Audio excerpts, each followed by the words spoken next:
Can we... Sige, page, pakibigyan nga ng upuan yung ating mga witnesses.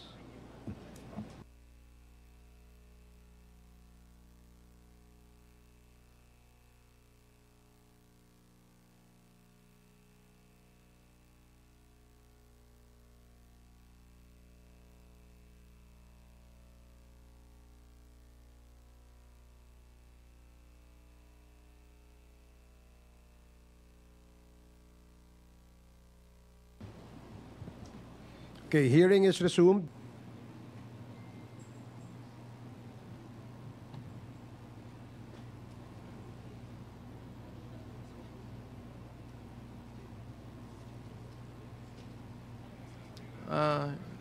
Hindi pa to ano. Mr. Chair, we would like to ask the COMSEC to let these two people take an oath before they will be presented and ask questions. Sige. Comsec, please administer the oath of our two witnesses. Are you an active officer? Please raise your right hand. Do you solemnly swear to tell the truth, the whole truth, and nothing but the truth in this public inquiry, so help you God? I do. The oath has been administered, Mr. Chair. Thank you. Maupo tayo. So, we have a list of interpellators, as I mentioned earlier. In the appearance of our new witnesses, the first to interpellate is Congressman Johnny Pimentel. You are recognized. Thank you, Mr. Chair. Magandang hapon po sa inyong lahat. More specifically to Colonel Mendoza. Magandang hapon po, Colonel Mendoza. Pakipindot. Magandang hapon po. Ano, Mr. Chair. nananghali na po ba kayo? Kumain na po kayo? Hindi pa po. Anyway, sandali lang naman itong pagtatanong natin. Ano ang tunay niyong pangalan, Colonel Mendoza? Full name? Ako po si Police Lieutenant Colonel Santi Fuentes Mendoza po. Nasa active duty ka pa ba ngayon? Opo, Your Honor. Saan ka naka-assign ngayon, Colonel Mendoza? Ako po'y naka-assign sa Philippine National Police Drug Enforcement Group sa headquarters po. Ilang taon na po kayo sa serbisyo, Colonel Mendoza? Ilang taon na po kayo sa serbisyo? 22 years po, Your So Honor. matagal-tagal na rin. Anyway, I'll go direct to the point, Mr. Chair. Meron po kayong sinumite dito sa komitiba na sinumpaang salay, Colonel Mendoza, at pinapatunayan niya na sa kanyang lagda ito, lahat ng sinasabi niya dito sa affidavit na ito ay po pawang katotohanan. Colonel Mendoza, gusto mo bang basahin o gusto mong isa-isahin natin itong affidavit mo?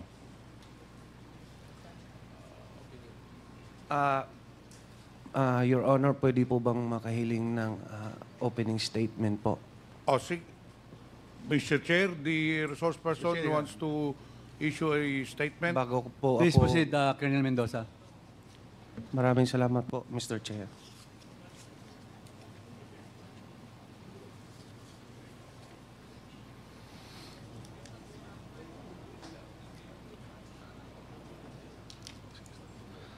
Sa mga kagalang-galang na mga mambabatas at miyembro nitong respetadong Quad Committee, sa ibang mga bisita at mga kapwa-testigo, isang magandang at mapagpalayang araw sa ating lahat. Ako po si Police Lieutenant Colonel Santi Mendoza. Opo. Isang PNP member at kasalukuyang assigned sa PNP Drug Enforcement Group.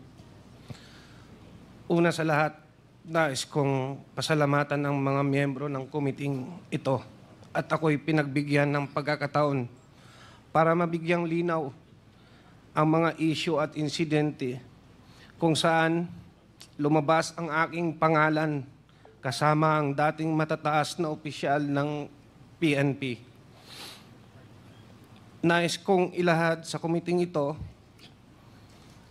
ang katotohanan at mga detalye patungkol sa naturang operasyon para malinis ang pangalan ng mga taong gustong idawit ng mga taong totoong may kagagawan.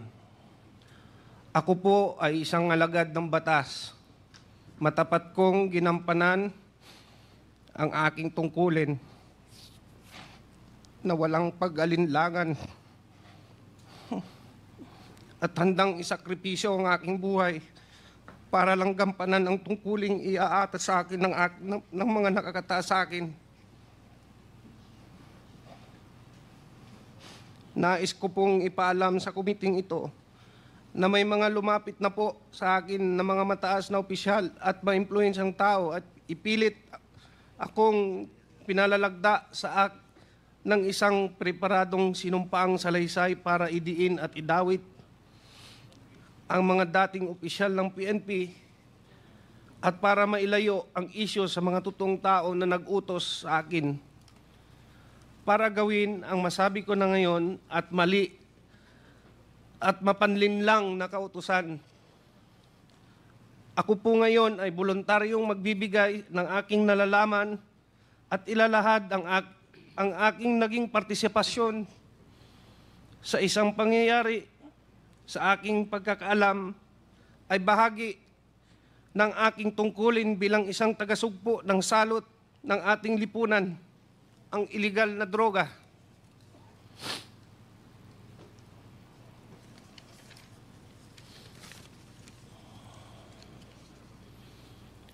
Ngunit ako po ay nalinlang at napaniwala ang ibinigay na tasking sa akin ay makakatulong laban sa droga. Subalit ito pala ay ginamit sa kasangkapan para sa pansariling interes at masamang layunin. Ang paghahayag kong ito ay maglalagay sa panganib hindi lamang sa aking buhay, kundi kasama din ng aking pamilya. Subalit ako ay may tungkulin na iwasto ang aking naging pagkukulang dahil ako ay nalinlang. Kaya't panindigan at haharapin ko kung anuman ang kahantungan ng aking paglalahad ng katotohanan kahit ito ay maging katumbas ng aking buhay. Sana po sa aking paglabas at pagsabi ng totoo ay maibsan ang hinagpis at mabigyan ng hustisya si Attorney Wesley Barayuga at linisin ang pangalan ng mga taong idinawit lamang dito at panagutin ng tunay na may kasalanan. Sa panguli, taos puso po akong humingi ng patawad sa mga taong naapektuhan ng pangyayaring ito, lalong-lalo na po sa pamilya Barayuga na naulila dahil sa maling gawa at panlilinlang ng taong may kinalaman nito. Mr. Chair, may I read my affidavit? Go ahead. Sige lang. Ako po si Police Lieutenant Colonel Santi Mendoza, na sa tamang edad, isang Pilipino, nagtatrabaho sa PNP Drug Enforcement Group Headquarters, Camp Brigadier General Rafael T. Crami, Quezon City. Matapos manumpa alinsunod sa batas, ay nagsasaad ng mga sumusunod. Ako ay aktibong miyembro ng Philippine National Police na may ranggong Police Lieutenant Colonel. Ako ay kasulukuyang naka-assign sa PNP Drug Enforcement Group Headquarters. Noong 2019, ako ay isang police major at naka-assign sa Philippine National Police National Headquarters for the Deputy Chief PNP Administration. Noong Oktubre 2019, nakatanggap ako ng tawag mula kay Police Colonel Edelberto Leonardo na nagbababatid sa akin na mayroon siyang espesyal na proyekto na may kinalaman sa isang high-value individual sangkot sa mga iligal na aktibidad ng droga, humiling si Colonel Leonardo ng aking tulong sa pagsasagawa ng operasyong ito noong panahong iyon. Nagkatubili ako at sinabi sa kanya na kailangan ko munang pag-isipan bago ko tanggapin ang trabahong yun.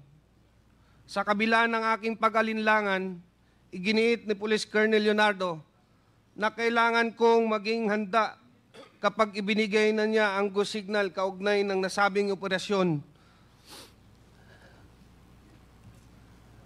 Sinabi pa niya na ang pagsasagawa ng proyektong ito ang magdidikta sa direksyon ng aking karera bilang isang pulis. Noong Pebrero 2020, muling nag-follow up si Police Colonel Leonardo at nagbigay ng karagdagang detalye kabilang ang pangalan ng target na kanyang tinutukoy bilang isang Wesley Barayuga, na nalaman ko siya ay kalihim ng Philippine Charity Sweepstakes Office noong panahong iyon. Binigyan din niya ako ng sinopsis na naglalarawan sa umano'y pagkakasangkot nito sa iligal na droga. Matapos matanggap ang impormasyon, sinabi ko kay Sir Leonardo na dahil isang opisyal ng gobyerno ang target, mahalaga na magsagawa ako ng sarili kong verifikasyon. Ngunit sinabi niya na hindi na kinakailangan dahil ang utos ay mula kay GM Garma, dating Colonel Rowena Garma, na may personal na kaalaman tungkol sa mga iligal na aktibidad ng droga ni Wesley Barayuga. Sa kabila ng aking pag-aalinlangan na tanggapin ang utos na ito, sa kadahilanang isang opisyal ng gobyerno ang aming target, ako ay napilitan na lang na sumang-ayon at sumunod dahil ang utos ay mula sa nakakataas na opisyal at upperclassman ko na si Colonel Leonardo, at ang utos ay galing mismo sa isang opisyal ng gabinete ni Ma'am Rowena Garma. Sa personal na aspeto, nag-aalala ko ano ang maaaring mangyari sa aking karera bilang isang pulis at higit sa lahat sa aking buhay, pamilya, kung tatanggapin ko at tatanggi ako, usundin ang utos. Matapos tanggapin ang assignment, pinasimulan ko ang paghahanda para sa proyekto, kabilang ang pag-recruit ng isang angkop na tao para isagawa. Kinausap ko si Nelson Mariano, na kilala kong may network kaugnay sa ganitong klaseng operasyon. Dahil siya ang aking dating informant sa mga personalidad ng droga at binigyan ko siya ng paunang detalye ng proyekto. Gayunpaman, bago maisakatuparan ang anumang aksyon, dumating ang COVID-19 pandemic na nagresulta ng pagpapatupad ng mahigpit na lockdown sa National Capital Region na nagpahirap upang maipagpatuloy ang operasyon noong panahong iyon. Sarado ang mga tanggapan ng gobyerno at limitado ang galaw ng mga tao, kaya mahirap masubaybayan o masundan ang target. Matapos lumuwag ang mga lockdown measures at restriction, muling nakipag-ugnayan sa akin si Colonel Leonardo noong Hunyo 2020 at binigyan diin ang kahalagahan ng proyekto, lalo na't matagal na ang lumipas mula sa kanyang paunang utos. Sa kanyang panghihikayat, sumang-ayon ako na muling kausapin si Nelson Mariano upang alamin kung nakahanap na siya ng taong angkop sa itinakdang gawain. Nakumbinsi ko si Nelson Mariano na lumahok sa operasyon base sa intelligence report na tinanggap namin mula kay Police Colonel Leonardo, na siya namang nakuha niya mula kay Ma'am Garma. Nagsasaad na si Wesley Barayuga ay sangkot sa mga iligal na aktibidad ng droga. Sinabi rin ni Police Colonel Leonardo na may isang taong nagngangalang Tox ang makikipag-ugnayan sa akin at magbibigay ng karagdagang impormasyon tungkol sa target. Ang nasabing talks ayon kay Police Colonel Leonardo ay isang bata ni Ma'am Garma mula sa CIDG. Matapos makatanggap ng tawag mula kay talks, sinabi ko sa kanya, mag-coordinate siya sa aking middleman na si Nelson Mariano na siyang magbibigay ng impormasyon sa designated hitman. Sinabi ni Nelson Mariano sa akin na nakahanap na siya ng hitman at nagngangalang Luloy. Sinabi niya na maasahan si Luloy at kayang tapusin ang ibinigay na gawain. Sinabi ko kay Nelson na makipag-ugnayan sa kanya, si Tox, na magbibigay ng detalye tungkol sa target. Pinayuhan ko siya na mag-ingat at magkita na lang kami muli pagkatapos ng proyekto upang ibigay ang bayad na manggagaling kay Police Colonel Leonardo. Noong Hulyo 30, 2020, muling tumawag si Colonel Leonardo at ipinaalam sa akin na ang target na si Wesley Barayuga ay nasa PCSO at maari na naming isagawa ang operasyon. Ipinadala niya sa akin ang larawan ni Wesley Barayuga habang ito ay nasa conference meeting sa loob ng PCSO. Sinabi ni Colonel Leonardo na ang larawan ni Wesley Barayuga ay kinuha at ipinadala sa kanya ni Ma'am Garma. Sinabi rin ni Colonel Leonardo na hindi kami mahihirapan sa pagsasagawa ng operasyon dahil nag-issue na si Ma'am Garma ng isang service vehicle para gamitin ni Wesley Barayuga at binigay sa akin ang description at plate number ng sasakyan. Sinabi niya na maari na naming tirahin si Wesley Barayuga pagkatapos niyang lumabas sa gusali. Ipinasa ko ang lahat ng impormasyong ito kay Nelson Mariano. Matapos na matagumpay na naisagawa ang operasyon, ipinaalam sa akin ni Police Colonel Leonardo na si Ma'am Garma ay nagbigay ng 300,000 bilang kabayaran para sa aming trabaho. At ito ay iaabot ni Tox sa aking middleman na si Nelson Mariano. At nang magkita kami ni Nelson, inabot niya sa akin ng halagang 40,000 bilang aking bahagi sa kabayaran. Isiginagawa ko ang salaysay na ito upang patunayan ang katotohanan ng mga nabanggit na pangyayari kaugnay sa pagpatay kay Wesley Barayuga na isinagawa sa ilalim ng utos at direktiba nila Police Colonel Edelberto Leonardo at Ma'am Rowena Garma. Bukod dito, ginawa ko ang pahayag na ito ng kusa. Walang anumang pamimilit, panggigipit o anumang uri ng kabayaran, salapi man o kahit anuman, at para sa anumang legal na layunin na maaari nitong paggamitan. Bilang papatotoo, aking nilagdaan ang salaysay na ito noong September 25, 2024 sa lungsod ng Quezon.